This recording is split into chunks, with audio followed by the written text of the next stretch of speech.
When I first moved to Maple Street, everything seemed perfect. It was one of those quiet, suburban neighborhoods where everyone waves at each other. The lawns are always freshly cut, and the streetlights flicker on just as the sun sets. I thought I had finally found a peaceful place to settle down after a rough couple of years. But there was this one house right next to mine that didn't quite fit. It was old, real old.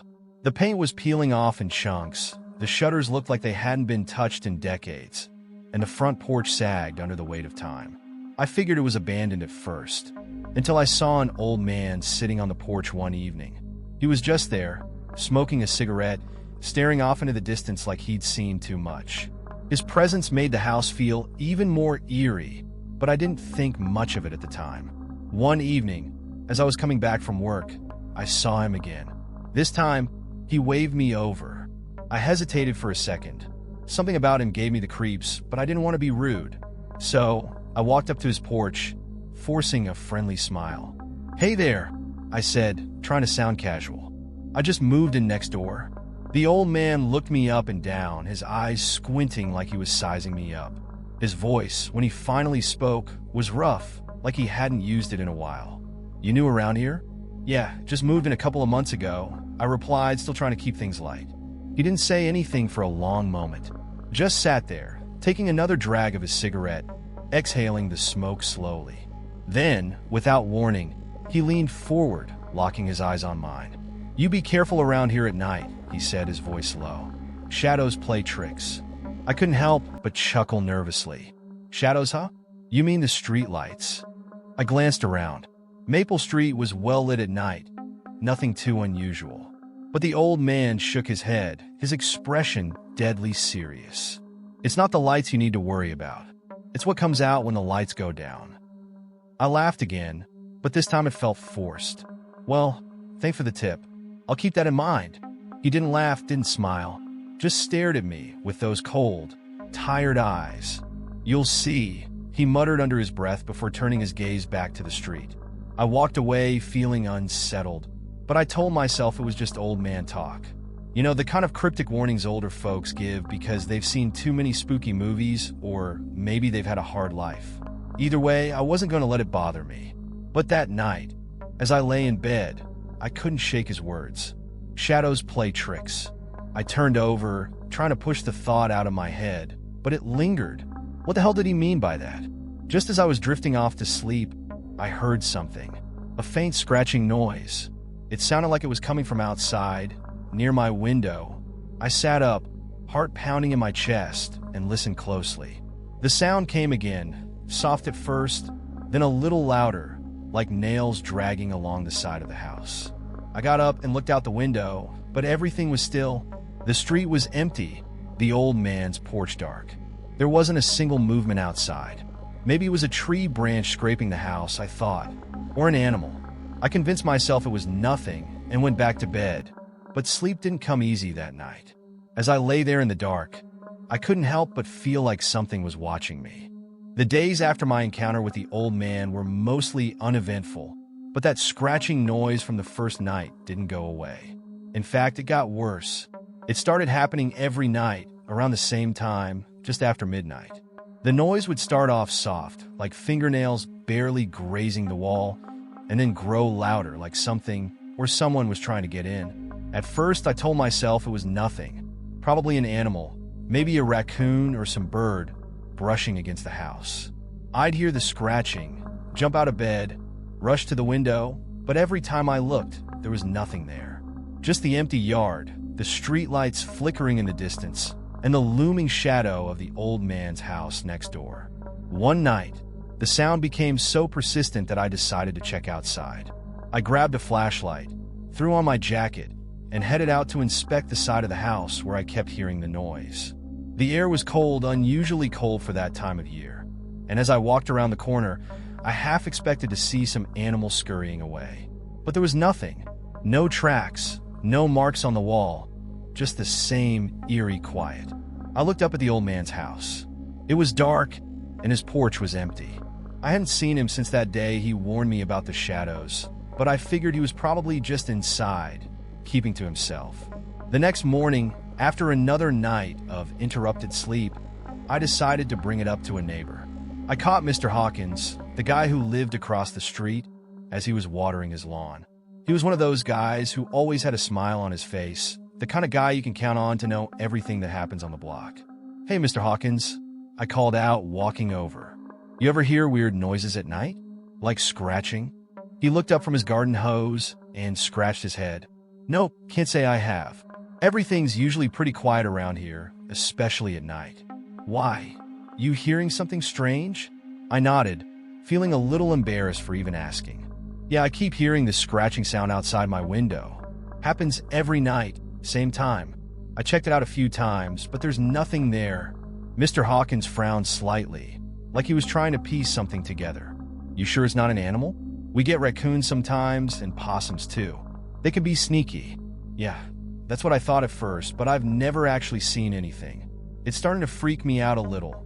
"Well, if it keeps happening, maybe you should talk to Old Man Johnson," he said, nodding toward the house next to mine. "He's been living in that place for as long as I can remember. If anyone knows about weird noises around here, it's him." That gave me pause. "Old Man Johnson?" "Yeah," Hawkins continued.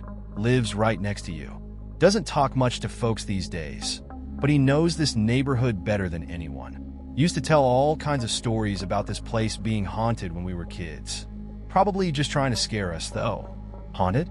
That word echoed in my head. Could the old man have been serious when he warned me about the shadows? Was there something more going on here? That evening, as I was getting home from work, I saw the old man sitting on his porch again, smoking like before. His house looked even more run down in the evening light, the wood splintered and warped, like the whole thing was barely holding together. I figured now was as good a time as any to ask him about the noises. "Hey," I said, walking up to his porch. "I've been hearing some strange noises at night. You ever notice anything like that around here?" He took a long drag on his cigarette, not looking at me. For a second, I thought he wasn't going to answer, but then he exhaled a cloud of smoke and said, "They've noticed you." I blinked, unsure if I heard him right. "Who's noticed me?" "Them," he said simply, still not looking at me. "They're always around, watching, waiting. They can't touch you if you don't pay attention to them." "What the hell are you talking about?" I asked, feeling a chill crawl up my spine. He finally turned to look at me, his eyes hollow, like they'd seen too much. "The shadows. They feed on fear. Don't give them what they want." I stared at him, completely lost. "Shadows? You mean the noises I've been hearing?" "That's them." He nodded slowly. "You can hear them now. That means they're interested in you." I wanted to laugh, to shake off his words as the ramblings of an old man, but there was something in his tone, something in the way he spoke, that made it impossible to ignore. I felt the hairs on the back of my neck stand up. But what am I supposed to do? How do I stop them? The old man stubbed out his cigarette on the porch railing and stood up. "You don't stop them. You survive them. And for that, you better stop listening to those noises." Before I could say anything else, he turned and disappeared into his house, the door creaking shut behind him. I stood there for a minute, his words bouncing around in my head. Survive them? Don't listen to the noises? What was he talking about? Was he just messing with me? Or was there really something more going on? That night, the scratching started again. But this time it felt different. Louder. More insistent. Almost like it was right outside my window. I wanted to go check, but the old man's words kept ringing in my ears. Don't listen. I stayed in bed, staring at the ceiling, trying to block out the sound. But the more I tried to ignore it, the louder it seemed to get. Until finally, I couldn't take it anymore. I got up, walked to the window, and pulled back the curtain. The cold air hit me as soon as I pulled back the curtain, making me shiver. I stared out into the darkness, expecting to see something, an animal, a tree branch, anything that could explain the noises. But all I saw was the empty street, illuminated by the flickering streetlights. The yard was still, and the trees cast long shadows that seemed to stretch across the ground like skeletal fingers. Then I saw it. At first, I thought my eyes were playing tricks on me, but no, there was a shadow moving across the wall opposite the window. It wasn't a car passing by, or the wind rustling the trees. This shadow moved differently. It slithered, slow and deliberate, as if it had a mind of its own. My heart pounded in my chest as I tried to rationalize what I was seeing. Maybe it was a trick of the light, or maybe the old man's creepy stories were getting to me. But as I watched, the shadow moved again, creeping along the wall, closer and closer to the window. I stumbled back, my breath catching in my throat. What the hell was that? My mind raced as I fumbled for my phone, my hands shaking. I needed to talk to someone, anyone. I scrolled through my contacts and dialed Mark's number. He was my best friend, and at that moment, the only person I could think of to call. "Come on, pick up," I muttered under my breath as the phone rang. After a few agonizing seconds, he answered. "Dude, what's up?" "It's late," Mark said, his voice groggy. "Mark, something's wrong," I blurted out, trying to keep my voice steady. "There's something in my house like a shadow. It's moving on its own." There was a pause on the other end of the line, and for a second, I thought he wasn't going to believe me. But then he spoke, and his voice was calm, serious. "Stay calm, man. I'm coming over. Just hang tight." I nodded, even though he couldn't see me. "Okay, just hurry." After hanging up, I sat on the edge of my bed, my eyes darting around the room. I couldn't shake the feeling that I was being watched, even though I was alone. The shadow was gone. At least I couldn't see it anymore, but the tension in the air remained. It was like the room itself was holding its breath, waiting for something to happen. The minutes dragged on, each one feeling like an hour. I couldn't stop my mind from racing, replaying the old man's words over and over again. They feed on fear. Don't give them what they want. But how was I supposed to not be afraid? Whatever this thing was, it was real, and it was in my house. A loud knock at the door snapped me out of my thoughts. I jumped to my feet, my heart leaping into my throat. For a split second, I thought it might be the shadow, but then I remembered Mark. I rushed to the door, flinging it open to see him standing there, a concerned look on his face. "You okay?" he asked, stepping inside. I shook my head, running a hand through my hair. "No, man, I'm not." Something's been happening, scratching noises, weird shadows. I thought I was imagining things, but it's getting worse. Mark frowned, glancing around the room as if expecting something to jump out at him. "Show me." I led him to the window, pointing to the spot where I'd seen the shadow. It was right there. I swear it was moving. I've never seen anything like it. Mark stared at the wall for a moment, then looked back at me, his expression unreadable. "Maybe it's just your mind playing tricks on you, you know? Shadows can do weird things, especially when you're already on edge." I could tell he didn't fully believe me. Hell, I wasn't sure if I believed myself. But I knew what I saw, and it wasn't just my imagination. "I thought that too," I admitted, pacing around the room. "But there's more. The old man next door, he said something about shadows. That they're, I don't know, alive or something. He said they've noticed me." Mark raised an eyebrow. "Old man Johnson? That guy's always been kind of off, but I didn't think he was that off." I sighed, feeling the weight of everything pressing down on me. "I know it sounds crazy, but it's real. I've been hearing noises at night, scratching, and it's like it's getting worse. Like something's trying to get inside." Mark didn't say anything for a moment, but I could tell he was thinking hard. Finally, he turned to me. "All right, let's figure this out. We'll check out the house, make sure nothing's here. And if we don't find anything, well, maybe you're just stressed, man. This neighborhood's quiet. You just need to settle in." I nodded, trying to push the fear out of my mind. Maybe he was right. Maybe I was just overreacting. But deep down, I knew it wasn't that simple. We searched the house, checking every corner, every closet, even the attic. But as expected, we found nothing out of place. No signs of intruders, no strange marks on the walls, nothing. Mark sighed, leaning against the kitchen counter. "See? Nothing here. You probably just need some sleep. Let's grab a beer and chill for a bit. It'll help you relax." I wanted to believe him. I wanted to think that this was all just in my head, that a cold beer and some company would fix everything. But as I grabbed 2 bottles from the fridge, I noticed something. Out of the corner of my eye, there was a shadow moving, just behind Mark. My stomach dropped. "Mark, don't move." He froze, his eyes wide. "What is it?" I didn't answer. Slowly, I turned my head, and there it was, the shadow. But this time, it wasn't slithering along the wall like before. It was standing, tall and looming, right in the middle of the kitchen. No source of light, no figure to cast it. Just a shadow, darker than any shadow I'd ever seen, like a void swallowing the light around it. "Mark, get out," I whispered, my voice barely audible. "Now!" Without asking questions, Mark darted for the door, and I followed close behind.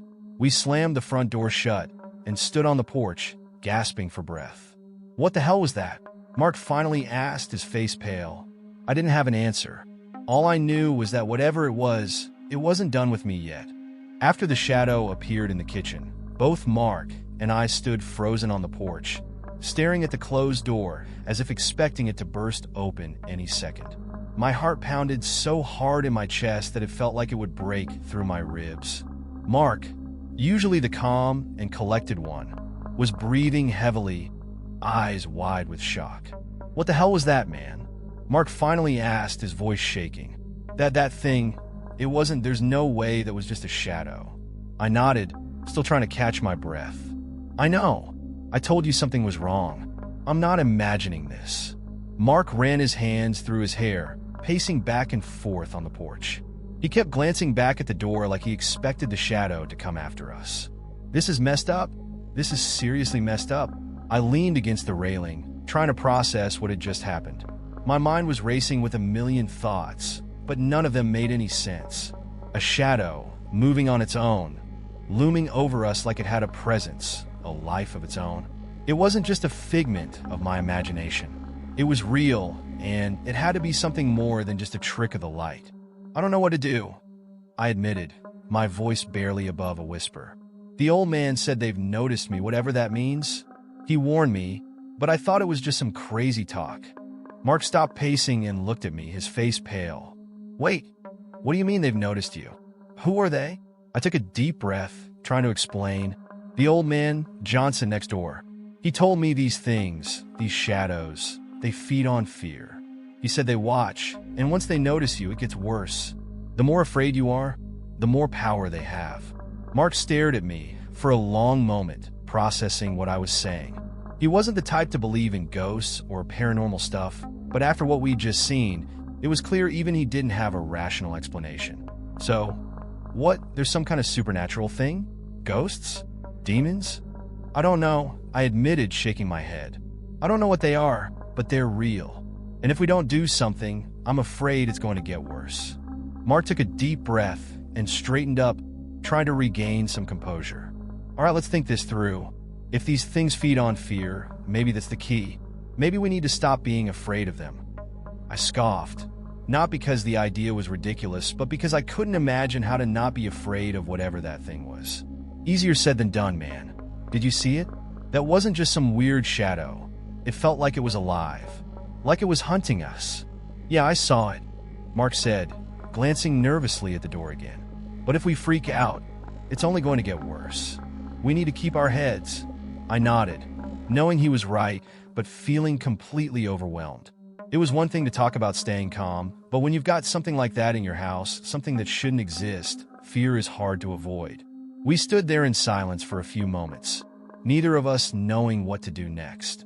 The street around us was eerily quiet. The usual sounds of the neighborhood, dogs barking, cars passing, seemed to have disappeared. It was as if the world had shrunk to just the two of us, standing on my porch, staring at the house where something unnatural lurked inside. Finally, Mark broke the silence. "Okay, here's the plan. We go back inside, but we don't go looking for it.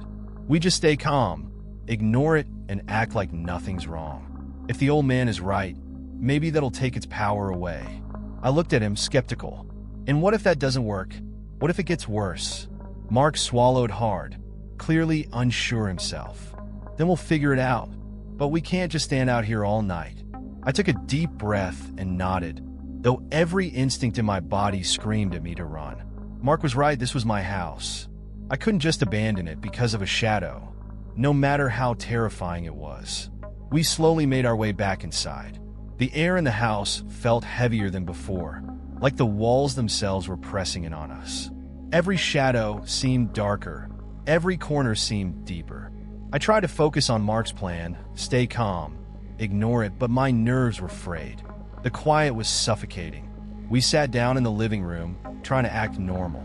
Mark grabbed the remote and turned on the TV, the low hum of the screen offering a small sense of normalcy.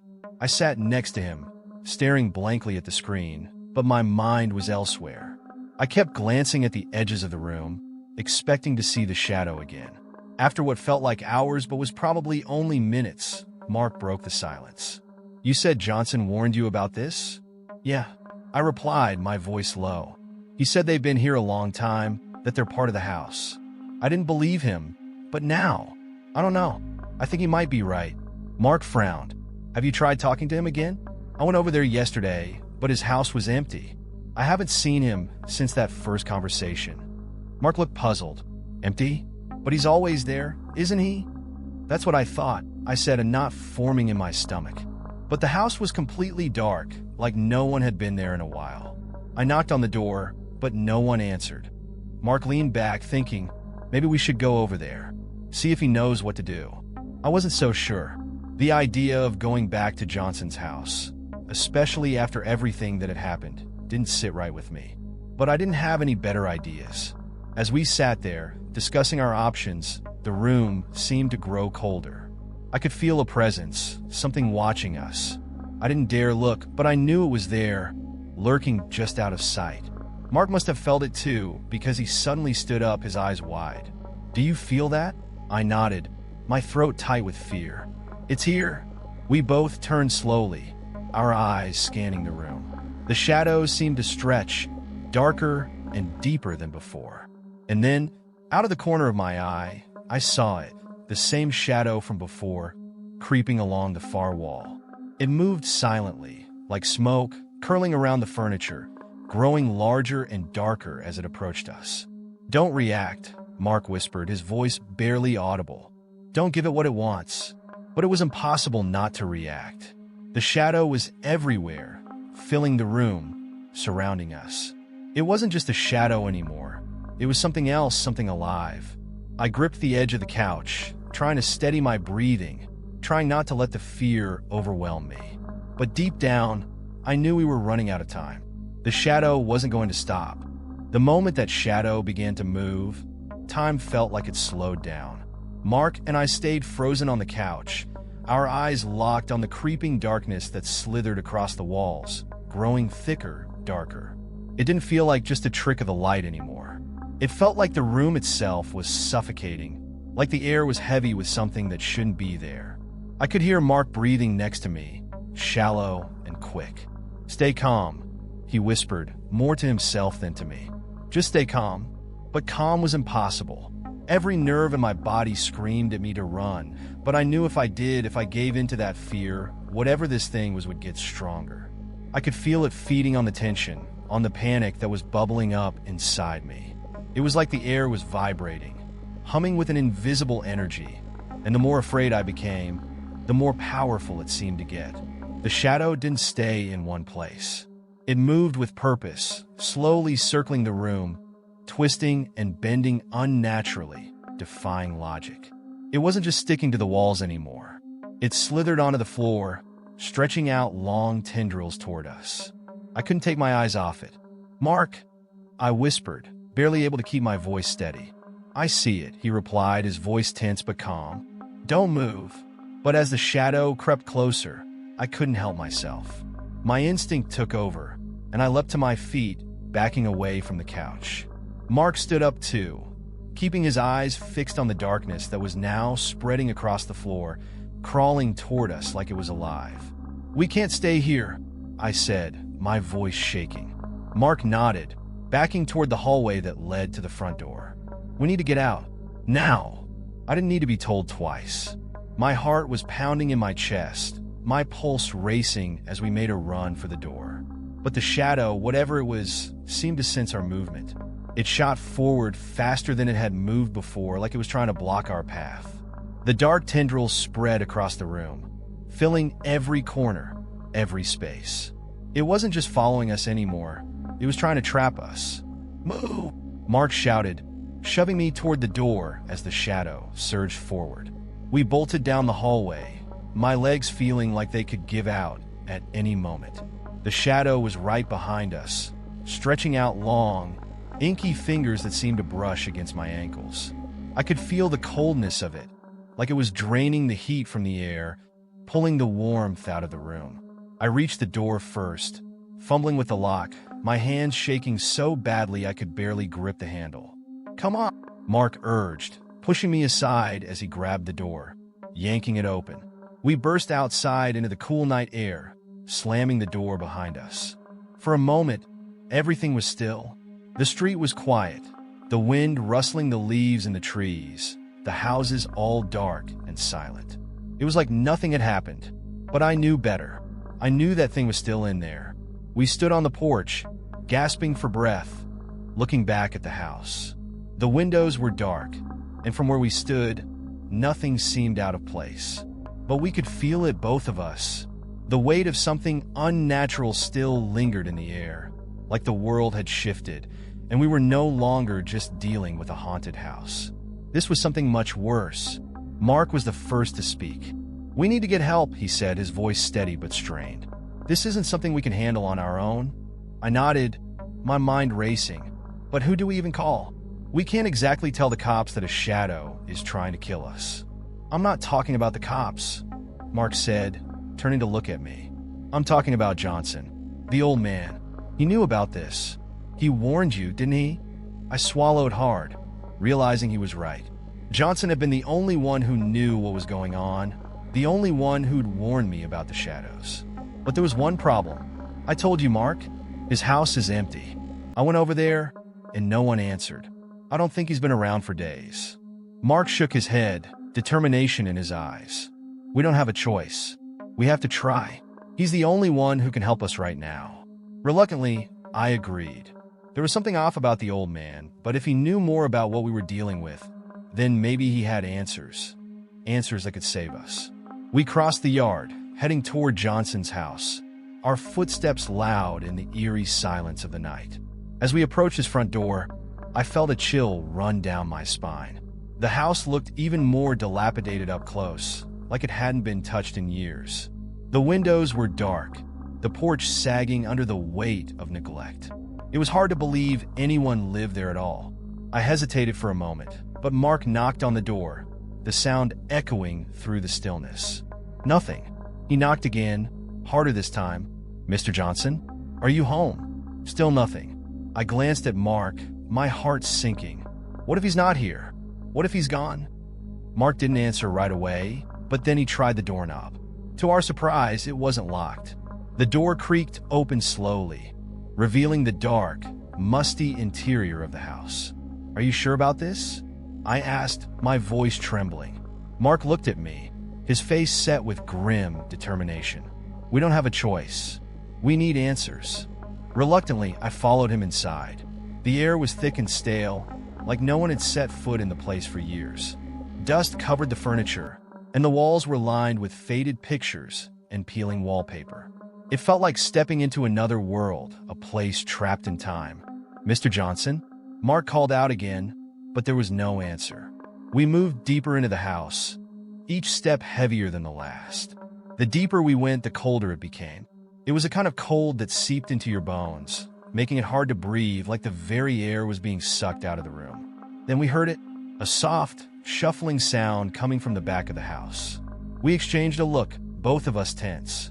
Without saying a word, we crept toward the source of the noise. My heart was in my throat, every instinct screaming at me to turn around and run. But we kept going, the sound growing louder as we approached the door at the end of the hallway. Mark reached out, his hand hovering over the doorknob. He gave me one last look, then opened the door. What we saw on the other side made my blood run cold. There in the middle of the room was Old Man Johnson, but he wasn't alone. The shadows were with him, twisting and writhing around his frail body like dark, living tendrils. His eyes were wide and glassy, his mouth moving as if he was speaking to them, whispering to the darkness. It was like he was part of it, like the shadows had consumed him. "Mr. Johnson?" Mark's voice was barely a whisper, trembling with fear. The old man slowly turned to face us, his eyes locking onto mine. "They're here," he rasped, his voice barely audible. "And they're never leaving." For a long moment, no one moved. The room was thick with the kind of silence that makes your skin crawl, as if the very air around us had solidified into something heavy, something unnatural. Old Man Johnson stood there, eyes wide and glassy, his body stiff, surrounded by those twisting shadows that seemed to pulse and shift like they were alive, feeding off him. I couldn't breathe, couldn't even think straight. The sight of him made my blood run cold. Mark was the first to speak, though his voice came out low and shaky. "Mr. Johnson, what's going on? What are you talking about?" Johnson's eyes flicked to Mark, then back to me, his lips parting slowly, like it took every ounce of strength he had to form the words. "They're here," he whispered, his voice rasping like dry leaves scraping across pavement. "And they've noticed you."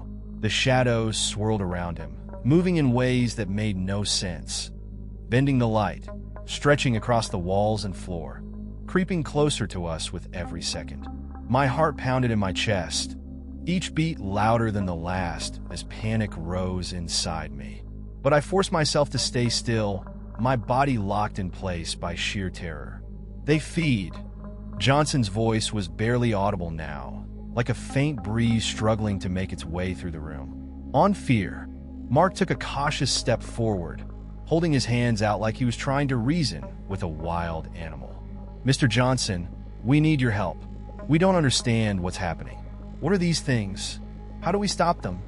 But Johnson just shook his head, his movements slow and jerky, as if he was being controlled by the very shadows that surrounded him. "You can't stop them," he croaked. "You can't escape them. Not anymore." The room grew darker, the shadows thickening, closing in around us. I felt the coldness of them, like an icy grip crawling up my spine, making it hard to breathe. My mind was racing, every instinct screaming at me to get out of there, to run as far away as I could. But where would we go? The shadows were everywhere, surrounding us, growing stronger by the minute. Mark wasn't giving up. "There has to be something we can do," he insisted, his voice growing more desperate. "You've lived here for years. You must know something." Johnson's eyes met mine again, and for a split second, I saw something in them, something human. "Fear." His mouth twitched, and then he whispered one last word, so faint I almost didn't hear it. "Run." Suddenly, the shadows surged forward, faster than they had before, twisting and curling toward us like dark, living tentacles. I didn't need to be told twice. Without thinking, I grabbed Mark's arm and yanked him toward the door. "Go, now!" We bolted down the hallway, the sound of our footsteps echoing through the empty house as the shadows chased after us. I could feel them behind us, feel the cold, unnatural presence pressing against my back, trying to pull us in. Mark was right behind me, both of us running as fast as we could toward the front door. But the shadows weren't letting us go that easily. As we reached the door, a thick, inky tendril shot out from the darkness, wrapping itself around Mark's ankle. He cried out, stumbling as the shadow tightened its grip, pulling him back. "Help!" he shouted, clawing at the floor, trying to break free. Without thinking, I turned and grabbed him, pulling as hard as I could, my heart racing. The shadow tugged harder, trying to drag him deeper into the house, deeper into the darkness that seemed to be swallowing everything. For a terrifying moment, I thought I was going to lose him. "No, you're not taking him!" I yelled, my voice hoarse with fear and adrenaline. I gave one last, desperate pull, and suddenly, the shadow's grip loosened. Mark tumbled forward, free from its grasp. We didn't wait to see what would happen next.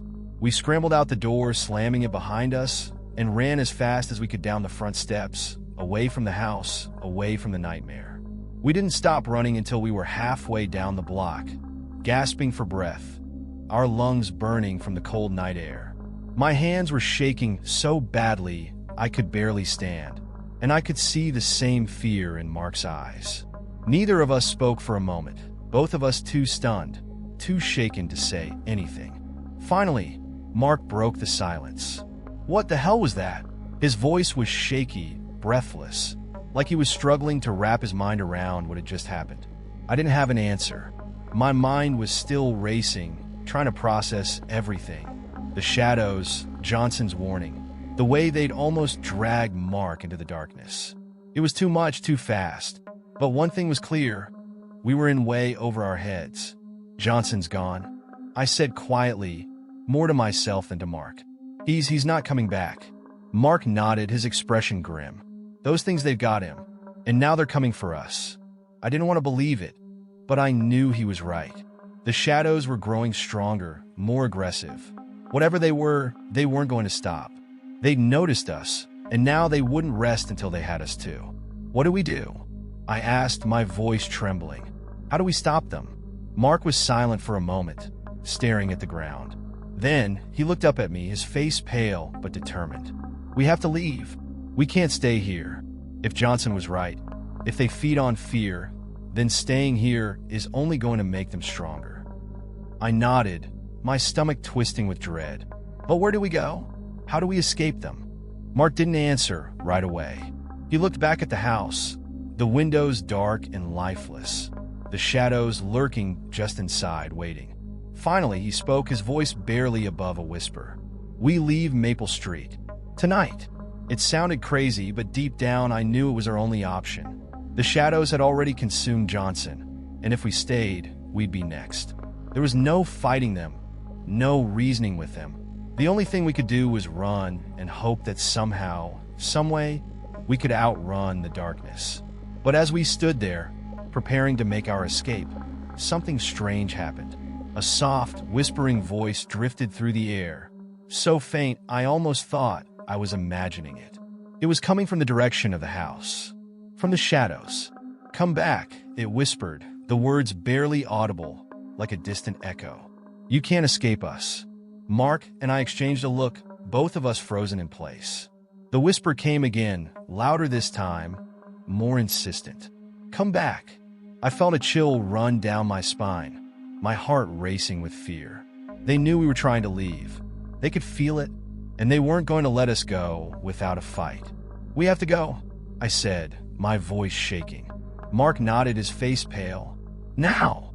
And without another word, we turned and ran, the whispering voices fading behind us, but the cold feeling of the shadows never leaving our backs. We didn't stop running until we reached the end of Maple Street, our breaths coming in ragged gasps, our legs burning from the sprint. The neighborhood felt eerily quiet, like the calm before a storm. The only sound was the soft rustling of leaves in the wind and the distant hum of a car engine from somewhere far off. We were standing on the edge of the town, where the neat rows of houses gave way to a stretch of highway. For a moment, I allowed myself to believe that we had escaped, that whatever was lurking in those shadows had stayed behind. But deep down, I knew better. You don't outrun something like that. It follows you. Mark leaned against a streetlight, trying to catch his breath. Okay, we made it out, he panted, but the fear in his voice betrayed his words. His eyes kept darting back toward the direction of my house, like he was expecting the shadows to slither down the street at any moment. I shook my head, still trying to process everything. No, we didn't.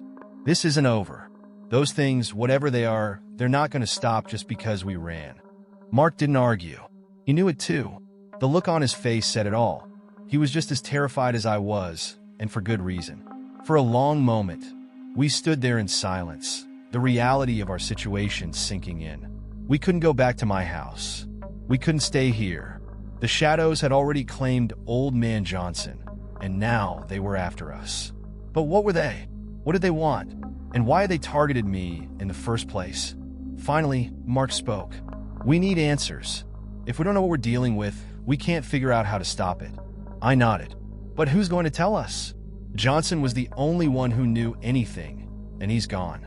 Mark thought for a moment, his brow furrowed in concentration. Maybe he's not the only one.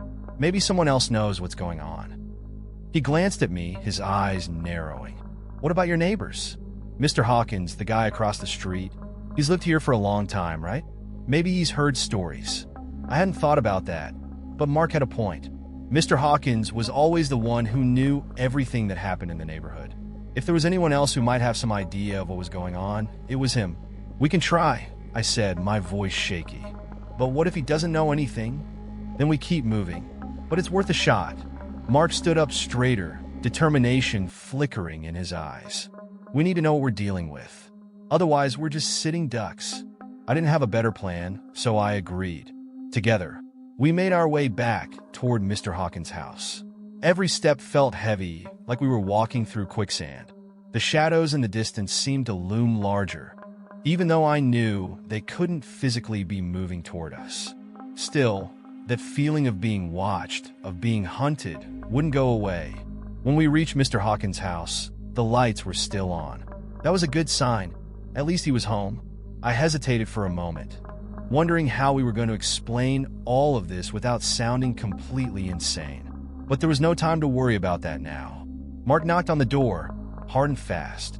It took a moment, but soon enough, we heard the familiar creak of the door opening.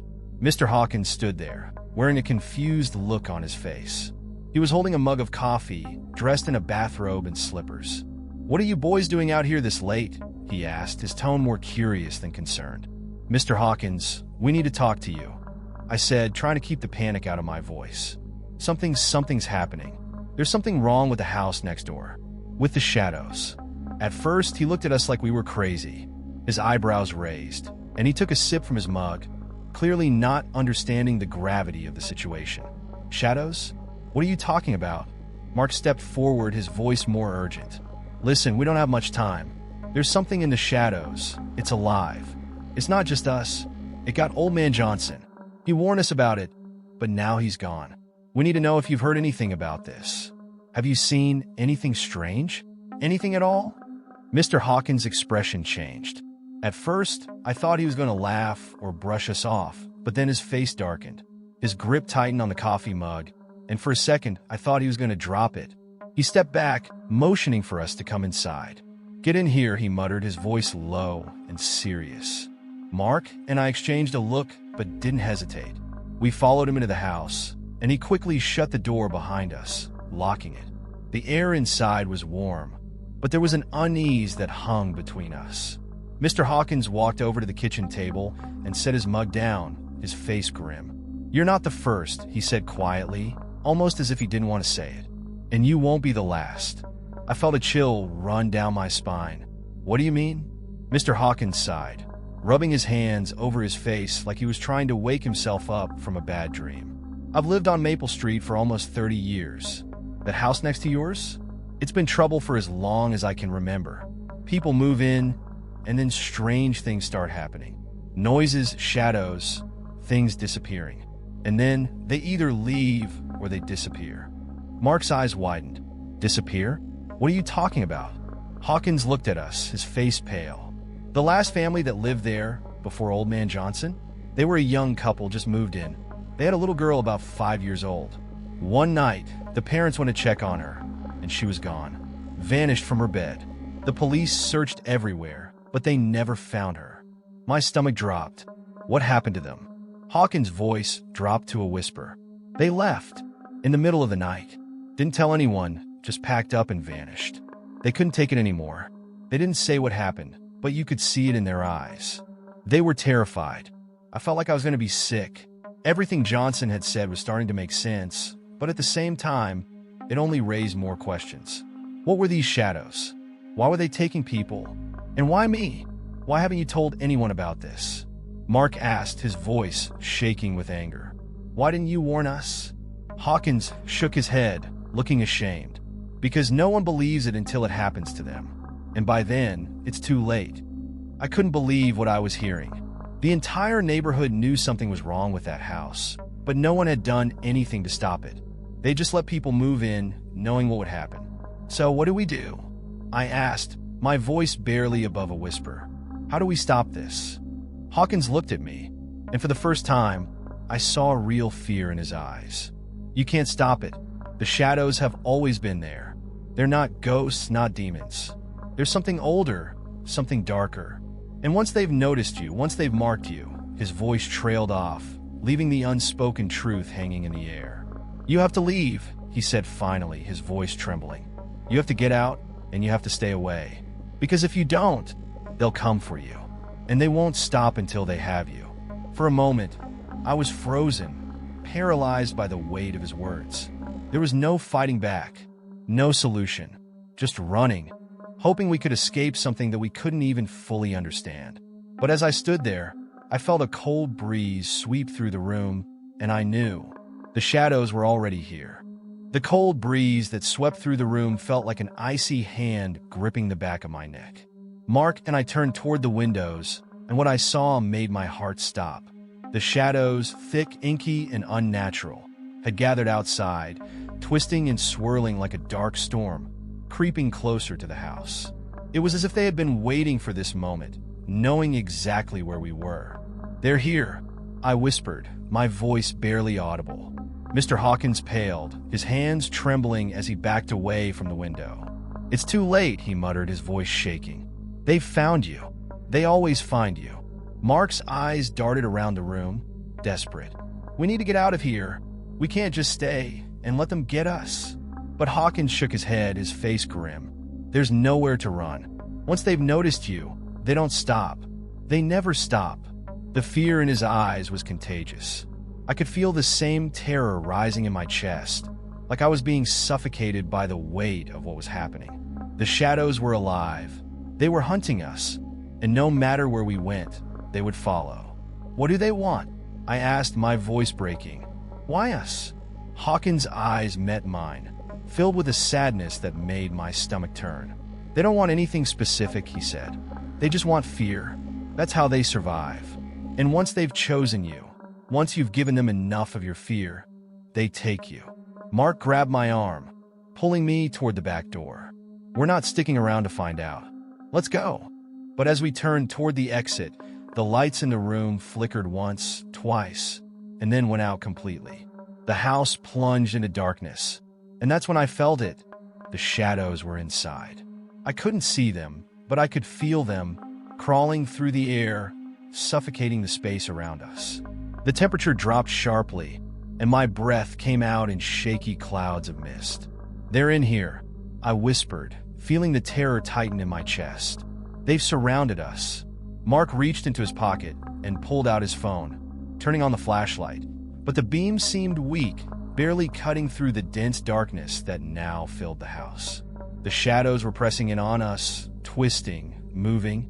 The walls seemed to bend and stretch in the dim light, making everything feel distorted, wrong. "We can't stay here," Mark said, his voice shaking but firm. "We have to move." I nodded, even though I could feel the cold tendrils of fear gripping my heart. My hands were trembling, and my mind was racing. How could we escape something that seemed to exist everywhere? Something that didn't follow the rules of the world we knew?